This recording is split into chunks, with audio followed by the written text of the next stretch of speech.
Welcome to the Land to Lots podcast, powered by Launch Development Finance Advisors.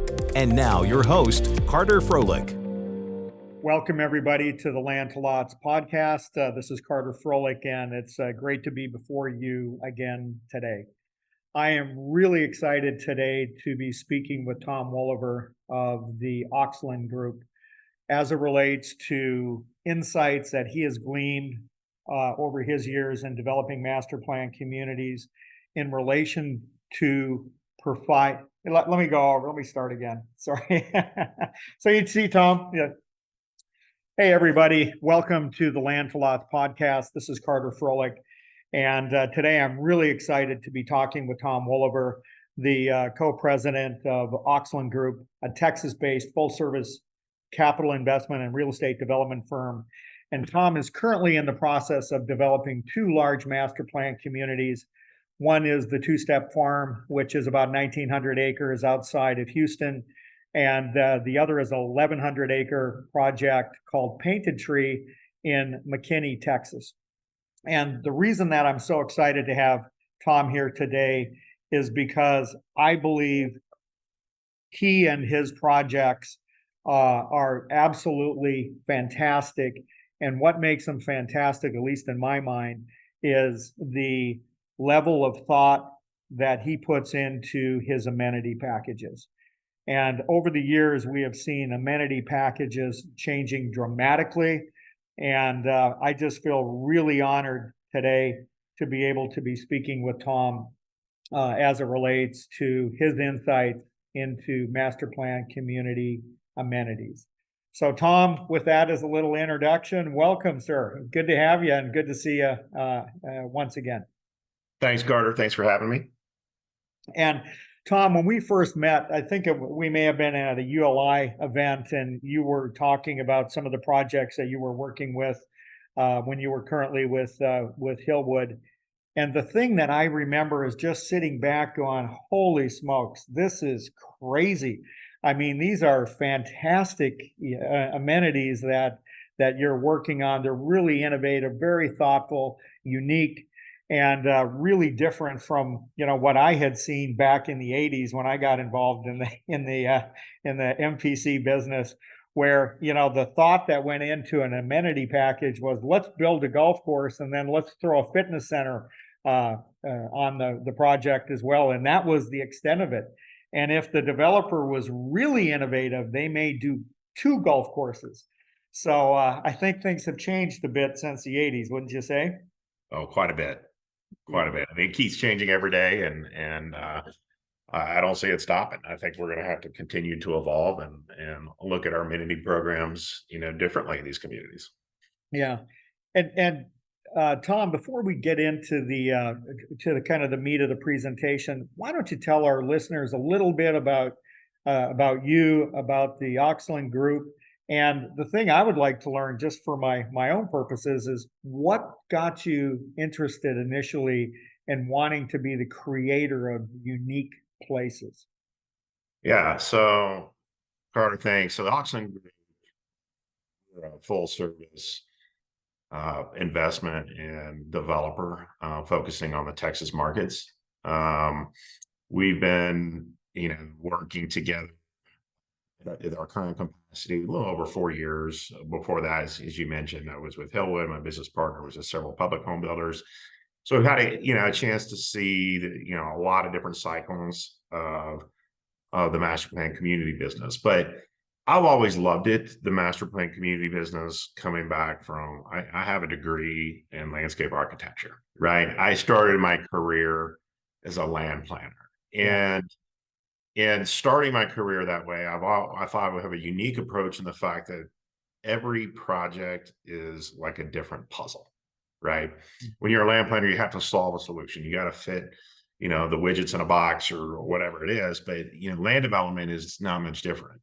And, if you just did the same puzzle over and over and over, what are we really creating? And that's kind of what got me interested is getting in the land development business and understanding the nuts and bolts, the financial side of it, and then putting it back to, this puzzle of the amenities where you can make your project or something that's a little bit unique or something that is missing in the marketplace.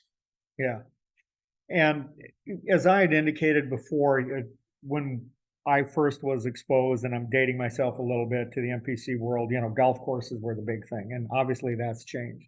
So over the years, what has been the biggest change that you have seen as it relates to master plan amenity offerings, and how has this evolved, and maybe why has it evolved over time? Yeah, I think as it all started was, as you mentioned, the golf course. And to me, the golf course really wasn't about the golf course. It was really about, hey, I'm going to have a piece of open space, Yep. lot. And that was value, right? Yep. And that evolved, and then that evolved into the clubs with the golf courses, and that goes into the amenity centers, fitness centers, and then I started to see really kind of in going into the 90s, early 2000s, is the amenity programming and so forth ended up being more almost like a commodity in an arms race. We're going to do the same thing but nicer, or it's going to be a different design, or we're going to have this brand name architect do this, or whatever it was. And it really, I thought it came to something different than what it is today. If I think consumers are a little bit more savvy on what they're looking for when they buy into a community and what they want. And I think we, as the developer, and we're going to offer our amenity package because it's a lot of money that Yeah. we invest, we want to make sure it's going to be sustainable and something that as these communities evolve, that is going to, we can always be adaptive to the community, because it's not just, hey, we're in and out in 5 or 10 years and we got a pretty clubhouse and move on. So I think that's kind of how it's evolving. And I think there's a lot of folks out there today that I think it really blossomed out of, I think, the recession. So the recession, the '08 time, is how do you repurpose your amenity. So there's some new amenity ideas that who've hit the market, and some folks are trying it. But I think of that, I think there's a lot more folks in the industry that are a little bit more savvy on this, Yeah. that I think they're maybe in the infancy of kind of maybe some specialization in some of these amenities that Yeah. developers should be looking into. Well, and Tom, I'm really glad you brought up costs. We're going to talk about that in a little bit. And one of the things too, that when you started talking about how things have evolved, I remember that one of our clients at the time, DMB, they were putting together an intranet, and this was going to be a way for all of the people within the master plan, and this was DC Ranch in Scottsdale at the time, to communicate with one another so that they could know what's going on. I know that has evolved dramatically, meaning, how do we communicate, but how do we have experiences, right? And I think we're going to get into that in a little bit. But one thing I'd like to ask you is, with the impact of COVID, has that impacted at all how you look at amenities and the offerings that you might be providing, as we're now starting to have the concept of work from anywhere, live from anywhere, work anywhere, that type of thing? Could you address that, Tom? Yeah, I think the COVID was kind of a revelation when you look at amenities. The first time, and I said the 2000s, and we're doing these great big water parks, swimming pools, and clubhouses. And what dawned on me on that was, why are we spending this much dollars on the swimming pool and we've been in Texas, Yeah. and this fancy swimming pool, and it's open 4 months out of the year. That was my first aha moment. Maybe we're looking at amenities wrong. And that's when we kind of evolved and did some other unique things. And my previous stops in my career of looking at amenity, maybe with, kind of 365, but then COVID was kind of, the double whammy. There is, once again, it's, you see a lot of these communities out there that have beautiful clubhouses and, swimming pools and all these great facilities. COVID hit, empty. Right. So you just spent your biggest asset on the ground, a structure or things that you can't even use. And that was, I remember looking at an area of some projects, and I saw that is like these open space and trails that they were everywhere. Right. And that was so simple to me was that's how we evolved Paint and Tree because we visioned that community during COVID. It was summer of 2020. Yeah. So we made the conscious decision, hey, we're just going to double down on our open spaces and find places for people to gather, decompress. And I think now with the work from home, we have to relook at our amenity differently, not only the home design, but the days, the hours in the day of how people use their amenities, because that's changed. Yeah. And yeah, what I kind of see now and is a trend, we've elaborated this more and more, is what I'm focused on probably more today when we look at the amenities is getting away from the physical asset. And at the end of the day, people are your amenity. Yeah. And so how do you create the physical elements to get people to come together? Because at the end of the day, you just mentioned the whole internet thing back at your DMB, client the day. It's like they're trying to bring people together. It's the same concept. Yeah. Yeah. So how do we get people together? That's what's going to sell homes. That's what people are going to be interested in. And it's less about, whatever the widget we end up building. Yeah. So it's about experience and how do we create the experience, reinforce the experience, and have the flexibility to create different experiences as situations change. Right. Exactly. Yeah. And we're going to drill down into that. So let's say you just acquired the two-step project down in Houston, big piece of dirt, and I think it's got a golf course already built and affiliated with it. But when you get a blank canvas, meaning a piece of property, and you're looking at planning the amenity package, and let's just focus on that for right now. How do you do it? You thought it's like a cross for a puzzle, where you have all these different puzzle pieces that you're trying to put together. But could you give me some insight into how you begin to plan your amenity package? Yeah, sure. I mean, any new project, like Two Steps is a great example of that. Is when we look at buying a piece of property, it's not like I'm coming here, I got it. This is what I'm going to do. Right. And it's, part of it is you got to get on the site and kind of understand, because the land a lot of times tells you what your amenity is going to be potentially. But I think more importantly is when we're out there, and Two-Step Farms no difference. We're out there running our feasibility. We're running our environmental studies, our market studies, and all this is we're investing the dollars with the consultant team. So what we do is we hire some of the best consultants out there, and we take the market study that we get from the research to kind of figure out what's going on. But we go on the ground. We go on the site. We go out and look at the competition.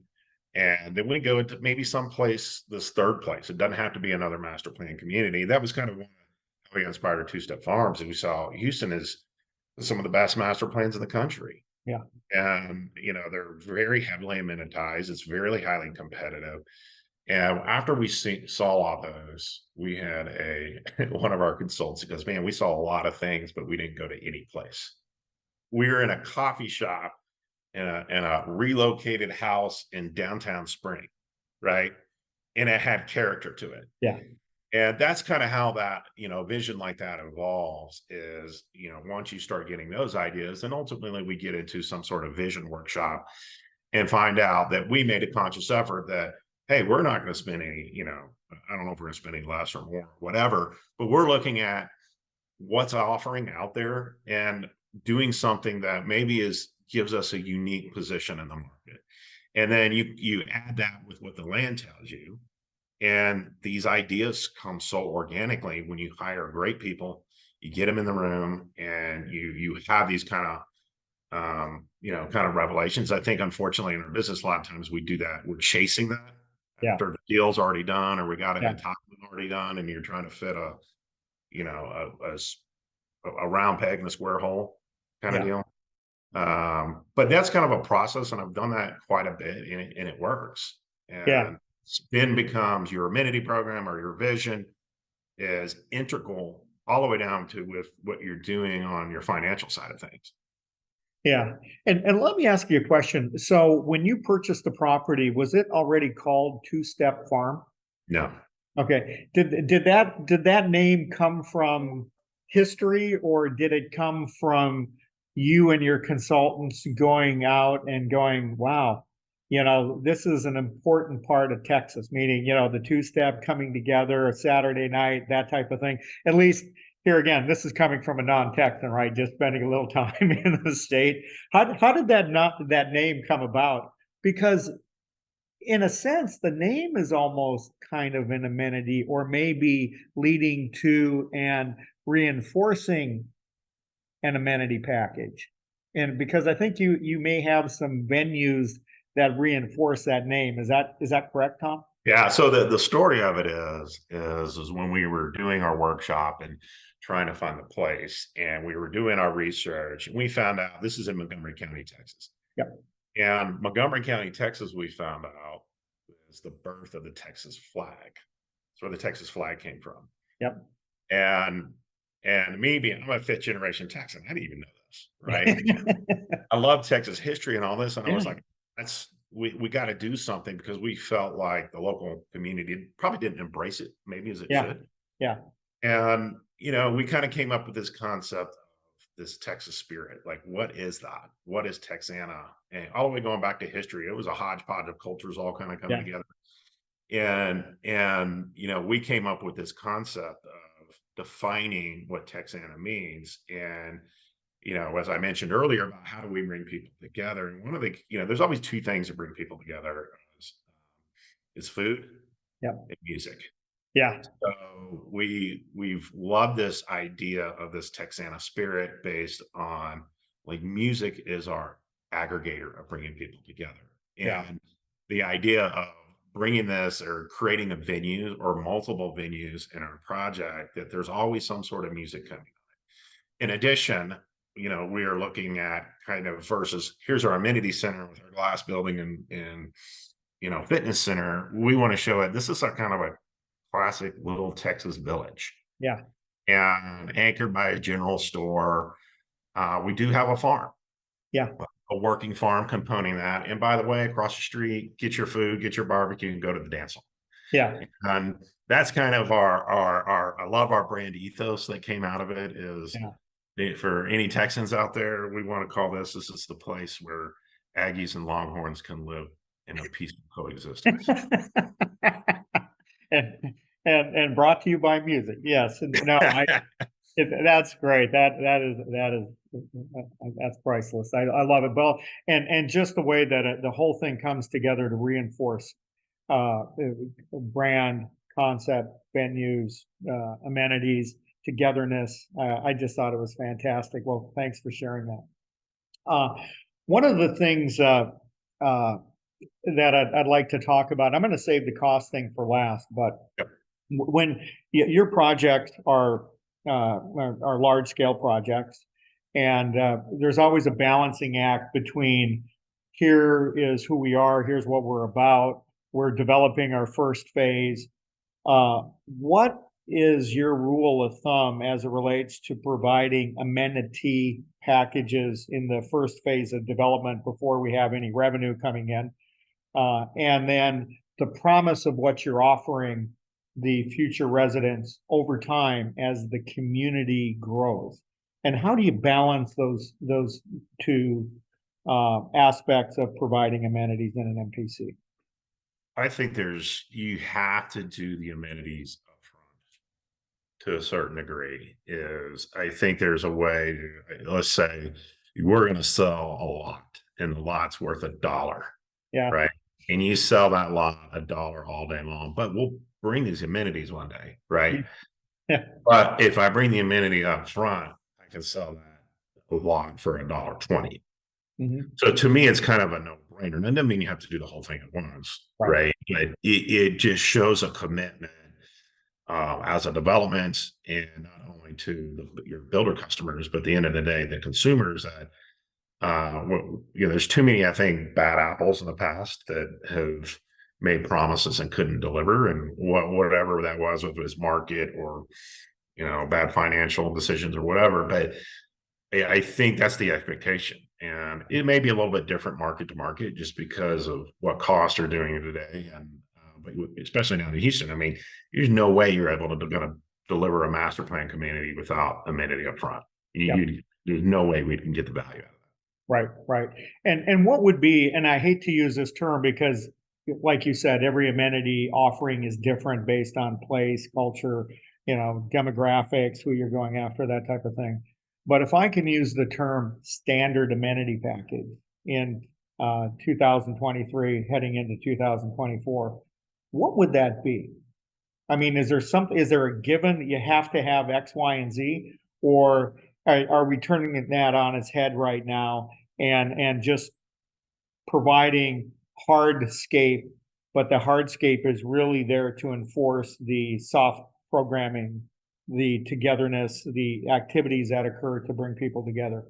And I'm not sure if I explained that properly, but I just really like to get your insight on how those two come together in the initial phase. I think if you mention standard amenity package, I think that's what's broken. Yeah, yeah. Number one, it's like there shouldn't be a standard amenity package. If all these communities I've toured, if I jokingly say this, not because I've done it before too. Yeah. Wow, how many of these communities I've been into where there's a fitness center in there and there's nobody in there? Yep. Why? It's $300-400 a square foot building. Why? Yeah. Why do we continue to do that? Well, that's the expectation. Well, that's what's broken, right? Or you got to have a swimming pool this size with day one. It's like you can't do it like that way. I think where we are in the industry is it's evolving today, and the way we should look at amenities right now is look at again, it's about bringing people together, right? So let's program what that is and design the physical thing around that. Yeah. Right.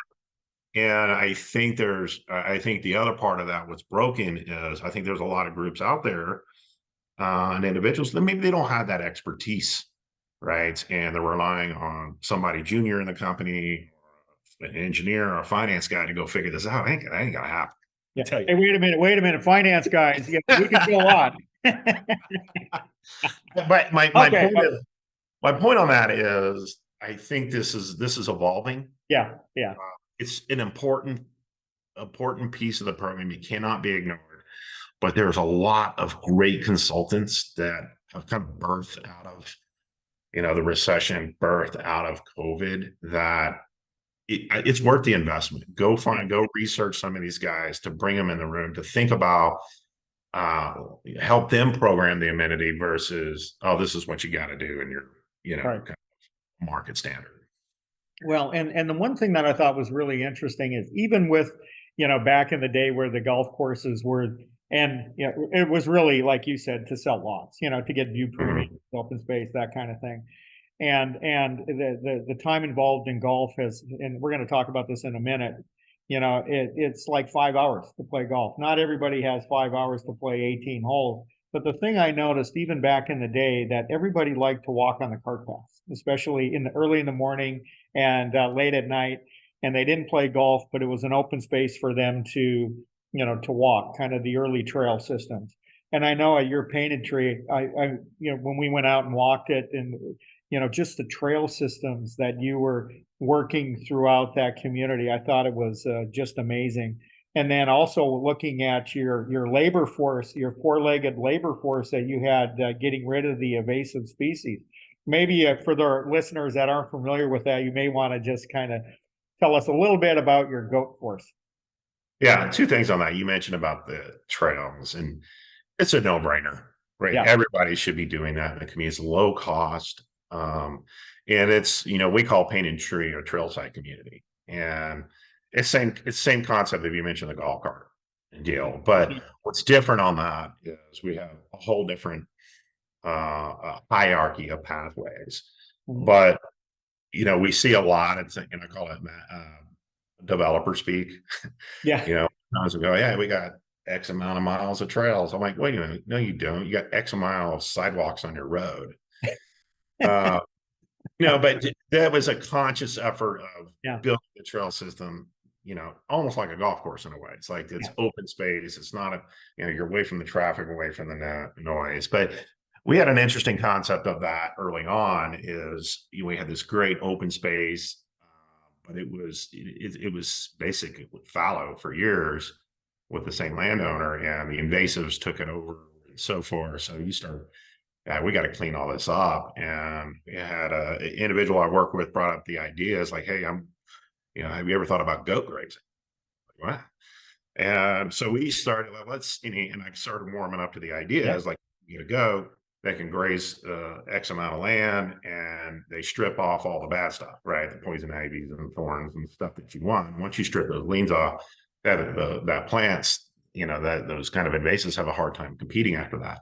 Yeah. So we actually did a test case and started off with like 100 goats and put them in an acre area and had it to them like a day to strip it down. And then we started rotating. And then we created a whole program. Oh my And, God.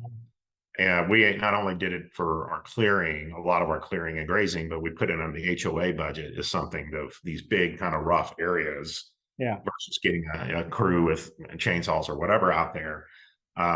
It's work, but the thing that surprised me of all that, it kind of organically took off as almost kind of a marketing.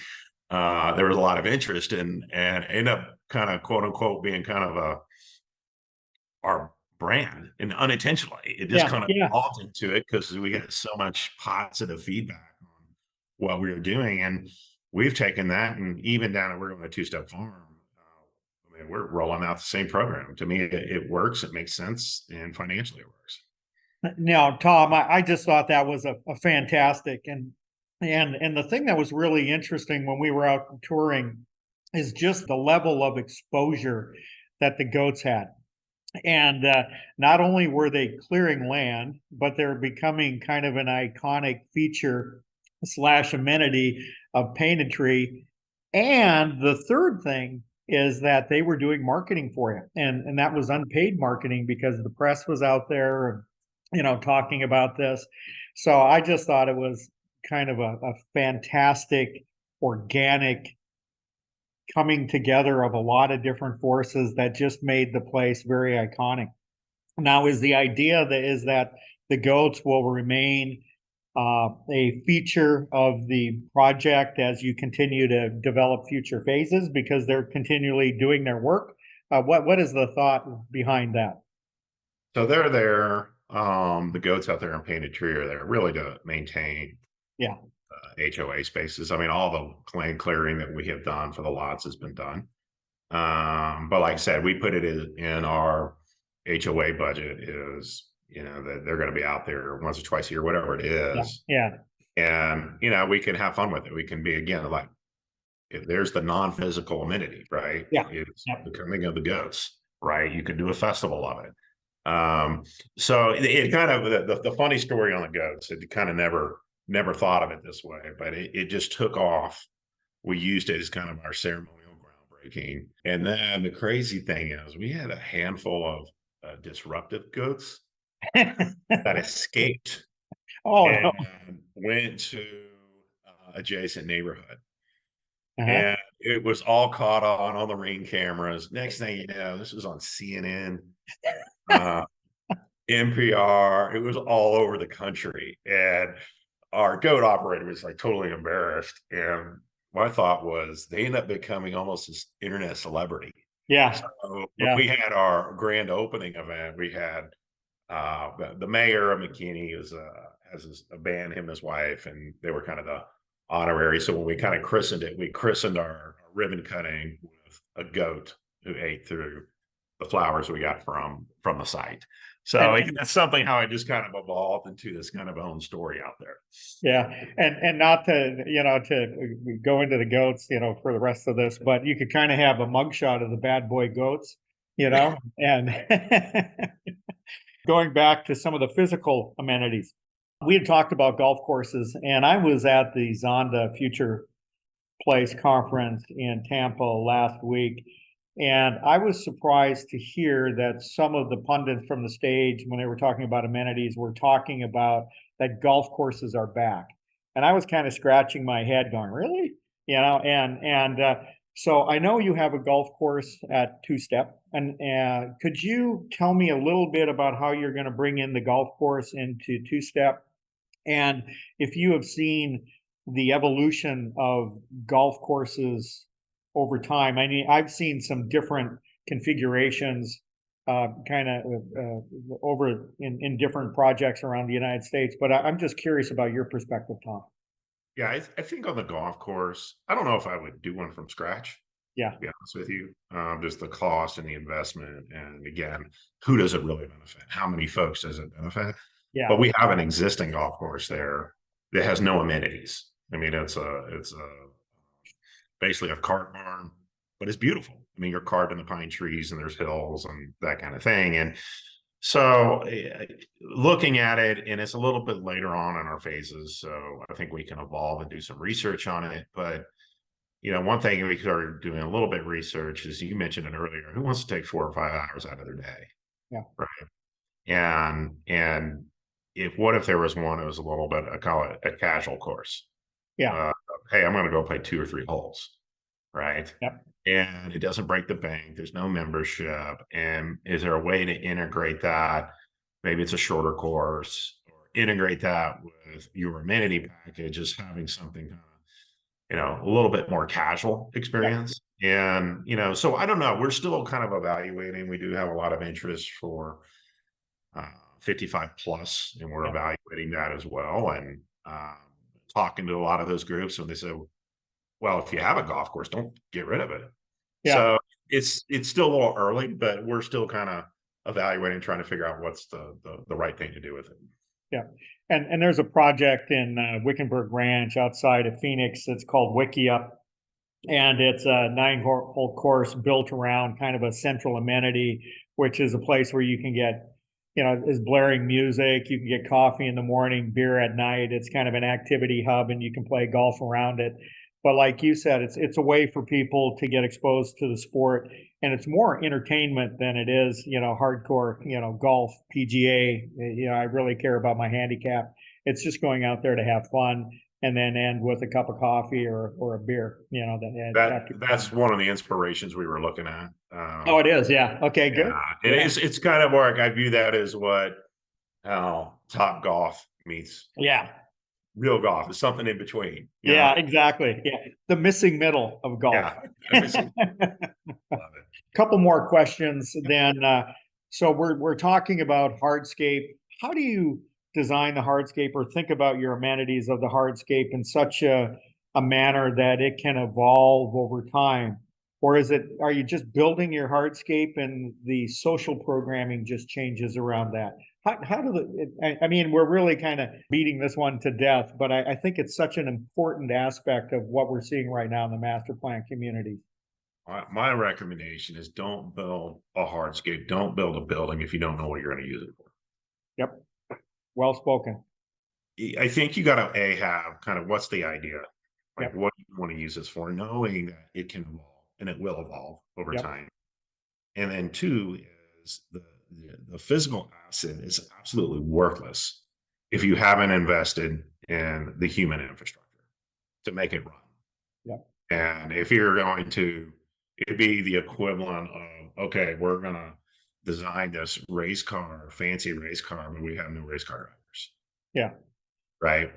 So I see it happen. I see that mistake happen over and over again. And I've done it myself. Yeah. And is find out what, before you even design the building, if you're going to have an operator in there, you get with that operator, find out who that is, what their needs are, and so forth, before you even think about designing your building, because you're Yeah. going to waste a bunch of money redoing it. So that's kind of my big piece of that is, but be flexible. Yeah. I mean, at the end of the day, if you're going to build something hard like this, how can it evolve? How can you use it for multi-uses and multi-different functions? And hey, could it be, a hard amenity that's got some sort of building component, and maybe you're officing your on-site staff there in time, but ultimately that could evolve to something else, could evolve to a co-working, could evolve to a food and beverage office or something. So constantly kind of thinking ahead of that. And I think we, a lot of times as developers, we get trapped in this, look how beautiful our building is. Yeah. And I think that's important, but you got to look at, function over form a lot of times. Yep. And now we're getting into the cost aspects of some of these amenities. Here again, I know there's no quote unquote standard, but what do you see as the range of putting together thoughtful amenities that are going to engage the residents and potential residents to want to take a look at the master plan, the offerings within the master plan? Is there any rules of thumb that you might be able to share with the listeners? I think, being in Texas, I think it's market to market, Mhm, dependent. I think it's become pretty standard for master plan developer to collect some sort of amenity fee mhm. from the builders. And, that whatever you collect on that, it's never enough Yeah, to program, but it helps, offset some of those costs. But it can range all over the board. I mean, and I think it's also a matter of scale. So obviously, the more homes you have, you can spread that cost over more homes and leverage it. So, I'm seeing kind of, on there's a per lot basis and there are percentage basis. So yeah. I'm seeing some of the fees that are collected right now, and maybe in North Texas, it's more on the lines of $3,000 to $5,000 a lot. Mhm, In Houston, it's maybe more 1% of the AV of the home. mhm. Um, and again, that may not cover your whole amenity program, but that's what you're seeing. But it's also a function of what you can provide as you get it in your business Yeah, is, hey, you're in a mud district, and that's the expectation to have these levels of amenities. Well, when you're in North Texas, particularly, there may be a little bit more city participation in it, mhm. and it's eating into your tax rate, and therefore you got less money to go Yeah, play with that. So it's really not a one size fits all. It's, you got to look at it, but you also have to look at your competition. yeah, You know, yeah, everyone else has it. What makes you think you can not do it and have the yeah. same success? Yep. And as you've seen a lot of master plans in your days, you're developing your own, and you've got a really unique take on your amenity offerings. What have been some of the more interesting amenities you've seen over the years that you thought that stood out to Tom? And wow, this is a great idea. I think the most interesting ones I've seen are the ones with a bunch of people. Yeah, good. Yeah, So if you see these communities and you see a bunch of people, you may not know why. Like, yeah, why are all these people here? yeah, If you see a bunch of people in a community gathering, and even if it's organically, something is working. Trails are always easy, right? yeah, They're always used. So that's a no brainer. But those are the most memorable. It's probably the ones I see more so that stick to my mind is go to some of these places that just have, these gatherings and there's people everywhere. There's that's, versus, oh, that's a nice physical amenity idea. yeah, Right. And those are the ones that stick to my mind, yeah, is seeing that or any type of engagement place. I mean, been out in the country, seen a lot of these amenities, and I've seen seen the big pools and the yeah. coffee shops and the farms and all that. And the ones that really stick out are the ones where people are there. Yeah, and exactly, and especially if you're a resident and you have guests and friends coming over to your house, and we have a big event happening at the master plan. It's that event. It's that coming together of the people that is going to be very memorable. It's not the physical swimming pool. It's the event. To your Uh, point, right? I would say the event, and then the other thing is the convenience. Yeah, So one thing that took a little inspiration on really or later in my career was the offerings in the multifamily space. So the offerings in the multifamily space offer like all these services, right? I've got my cleaning service, yeah, right? For dry cleaning. You got yeah, your internet's included, or you got this convenience factor, or oh, by the way, you get free coffee every morning.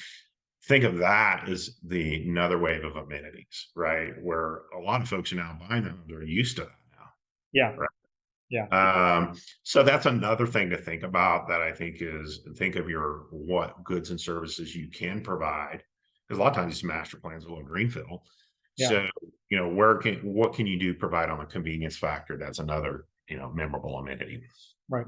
So are you then partnering with, and here again, I'm, for lack of a better term, with Amazon, okay, to make it easy for people to pick up packages when they're not at work? Or I mean, are there local offerings, vendors, to make it more of the place, to make it, more memorable for them and more convenient for them, and then also get the influx of local shopkeepers and vendors and those It- types of things. So it's not It's so corporate. Yeah, it's both. I mean, when back in my Hillwood days, we were working with Amazon to have our own parcel center to have Yep. that option. Do you want to have your packages delivered in a secure locker at your community center, or you want to sitting on your front porch when you're out and about all day, Yeah. right? So that was actually a lot of work that and effort that went into that, but that's kind of on your corporate side of things. And Yeah. I think there's always some potential, whether it's leverage to do that, whether it's bringing in, one thing we're looking at two-step right now is doing this kind of full white glove service on the internet. So Yeah. when you move into your home, your router and everything, password's already in. Oh, wow. That's great. So think about that when you're moving everything else in, and you're like, you become so reliant on all our stuff, and you're not connected, right? Yeah. And then you got to wait and schedule all that and get that other group and make sure everything's talking to your light switches and TVs and all that kind of stuff. So we're in the middle of that, which is a convenience factor. But on your local business side of things, is I'll use Painted Trees example. So our team, our community engagement team, so we do again all our programming that we do in the community. We have a pretty simple requirement. Two things when we do in community engagement. There is one, we're tied to a local charity, Mhm. so kind of a cost of admission. There's always some sort of philanthropic tie to that. Yep. Two is all the businesses we bring into Painted Tree are local, McKinney based. Yep. And we actually have a trailer that we call Happy Camper, that is in our community, but also can go in the square of downtown McKinney. Yeah. So it's kind of this reciprocal piece of we are McKinney, and Yeah. the focus is it needs to be that way, because then people love to be integrated with the community beyond our walls. Yeah. And that's a focus. As we go down a two-step, we're looking at a very similar kind of concept. No, that's great. Well, I've taken up a lot of your time. I appreciate you spending time with us today. Two parting questions. Is there anything that I should have asked you but didn't as it relates to amenities? And then the second question is kind of a follow-up. What is your biggest learning experience that you've had as it relates to the provision of amenities and MPCs? And feel free to answer those any way you feel. But I would like to get away with those two last questions. What did we not talk about on amenity? You asked a Yeah. lot of questions there, Carl. Okay. Yeah. Okay. Um, Yeah. I would say I would answer that. I don't know what the next thing is going to be, Mhm. and if we don't keep our mind open and keep our pencils sharp, I think we could miss an opportunity. So no matter we get our day to day, our business is complicated. We're dealing with what we have to do for our entitlements and the financial side, the interest rates, and the home builders and construction, and that we always do make sure we spend time to think about this, because this is where again is the value add in your real estate. I said, maybe that to answer your second one is, what have I learned? What was the big mistakes? And I touched on this before, is the biggest thing is the amenity program is not a physical element. And you got to flip the script. It's not, we look at so many reports and market studies go, we did X amount of homes per year, or they did this quarter. And then we go and do our research and go, well, they sold a lot of homes and they had this clubhouse and pool. So therefore, if we do it, it's going to work the same. It's like, it's not, it Yeah. has nothing to do. So it's really, I think, to getting the right team in place and right consultants in place to kind of understand where the amenity becomes the most valuable are the people who end up, again, I go from my B2B marketing to B2C marketing, right? This consumer is what we're solving for the consumer. If you invest in that consultant team that thinks that way, that will help you define your amenity. Yep. Not our B2B world and go, hey, developer buddy over here, what did you do? And that's to me is the biggest eye-opening thing when it comes to amenities for me. Great. Tom, I want to say thank you again for taking the time to speak with us. And for all of our listeners, I will be including Tom's contact information should you care to get in touch with Tom. I'll also be putting links to the Two-Step Farm and to Painted Tree, so you can have access to their websites and see some of the cool things that Tom and the Oxland group are doing. So Tom, thank you again for taking the time to speak with us today. You bet. Thanks for having me, Carter. And for all of our listeners, if you find this podcast interesting, we encourage you to share it with your other team members and subscribe to Land to Lots. Thank you very much. You have been listening to the Land to Lots podcast with Carter Froelich. Follow us wherever you find your podcast to never miss a new episode.